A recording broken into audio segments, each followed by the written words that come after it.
Imagine hearing this outside your bedroom.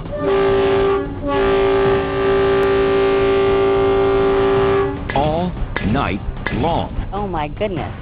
You hear it. Silence or safety? The city said you can have both. So what's the holdup? They should definitely respect certain zones. KXAN investigates zero progress to the simple, safe solution created more than a year ago. Who's dragging their feet? The railroad is very concerned about safety. Only on KXAN News, tonight at 6.